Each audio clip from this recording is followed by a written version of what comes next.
Middle east में बढ़ते तनाव के बीच अमेरिका ने एक ऐसा कदम उठाया है जिसने ईरान की सत्ता के सबसे ताकतवर लोगों को सीधे निशाने पर ला दिया है।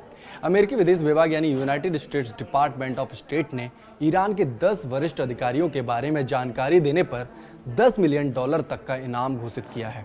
इस सूची में सबसे बड़ा नाम है मोस्तफा खामनेई का। मोस्तफा खामनेई को नया सुप्रीम लीडर माना जा रहा है और वह ईरान के पूर्व सर्वोच्च नेता अली खामनेई के बेटे हैं। अमेरिका का कहना है कि इन अधिकारियों का संबंध ईरान की सबसे शक्तिशाली सैन्य संस्था इस्लामिक रिवॉल्यूशनरी गार्ड कॉर्प्स यानी IRGC से है। आखिर IRGC है क्या? IRGC की स्थापना 1979 की ईरानी क्रांति के बाद हुई थी। यह केवल एक सैन्य बल नहीं बल्कि ईरान की राजनीति, अर्थव्यवस्था और विदेश नीति पर गहरी पकड़ रखने वाला संगठन है।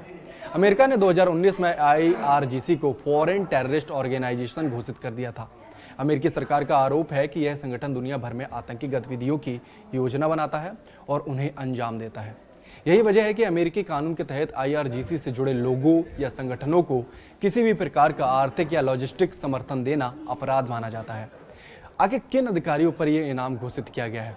अमेरिकी अपील में कई बड़े ईरानी अधिकारियों के नाम शामिल किए गए हैं। इनमें शामिल हैं इस्माइल खतीब, ईरान के खुफिया मंत्री, Ali Asghar, deputy chief of staff और supreme leader officer, Yahya Rahim, major general और सैन्य सलाहकार, इस्कंदर मोमिनी, ईरान के गृह मंत्री, Ali Larijani, Supreme National Security Council के सचिव।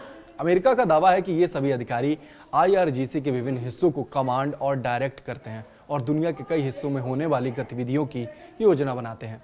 बता दें कि $10 मिलियन का इनाम रखा गया है। अमेरिका का कहना है कि अगर कोई व्यक्ति इन अधिकारियों के बारे में या उनके नेटवर्क के बारे में जानकारी देता है तो उसे $10 मिलियन तक का इनाम दिया जा सकता है। इसके साथ ही सूचना देने वाले व्यक्ति को रीलोकेशन असिस्टेंट यानी सुरक्षित जगह पर बसाने की मदद भी दी जा सकती है। यह पूरा अभियान अमेरिकी विदेश विभाग के रिवॉर्ड फॉर जस्टिस प्रोग्राम के तहत चलाया जा रहा है। यह प्रोग्राम दुनिया भर में आतंकवाद से जुड़ी जानकारी जुटाने के लिए बनाया गया है और इसके जरिए पहले भी कई बड़े आतंकियों की जानकारी हासिल की जा चुकी है। अब सवाल यह है कि जानकारी कैसे दी जा सकती है। अमेरिकी अधिकारियों के अनुसार लोग सुरक्षित और इनक्रिप्टेड माध्यमों के जरिए जानकारी दे सकते हैं। इसके लिए इनक्रिप्टेड मैसेजिंग ऐप्स और TOR नेटवर्क पर सुरक्षित चैनल का यूज कर सकते हैं या इस्तेमाल कर सकते हैं। अमेरिका का यह भी कहना है कि ईरानी नेता छिप रहे हैं। इससे पहले अमेरिकी रक्षा सचिव पीट हेगसेथ ने कहा था कि ईरानी नेतृत्व हताश और छिपा हुआ है। एक ब्रीफिंग के दौरान उन्होंने कहा कि ईरान के नेतृत्व की सिचुएशन अच्छी नहीं है। हताश और छिपते हुए भी अंडरग्राउंड हो गए हैं, दुबके हुए हैं और चूहे यही करते हैं।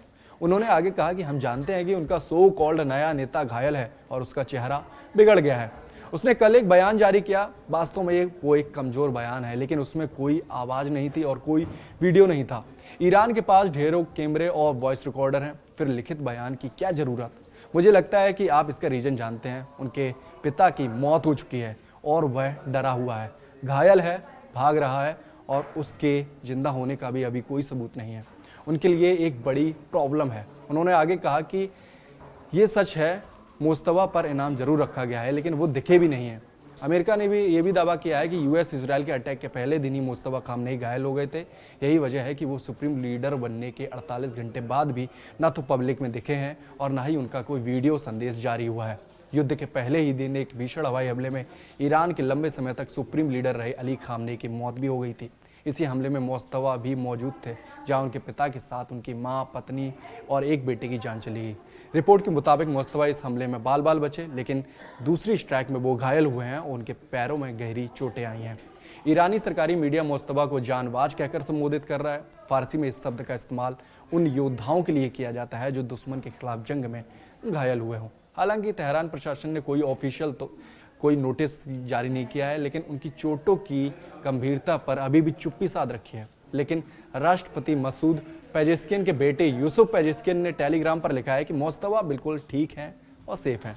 इसके बावजूद कोई लाइव फुटेज ना आना इस दावे पर सवाल खड़े कर रहा है। मुस्तफा इसलिए भी दुनिया के सामने आने से बच रहे हैं क्योंकि इजराइल के रक्षा मंत्री ने पहले ही चेतावनी दी है कि जो भी खामनेई की जगह लेगा वो उनका अगला टारगेट होगा। इस वजह से भी मुस्तफा सामने आने से कतरा रहे हैं। मुस्तफा को कड़ी सुरक्षा के बीच एक गुप्त बंकर में रखा गया है, जहां पहुंचने के साधन बेहद सीमित हैं।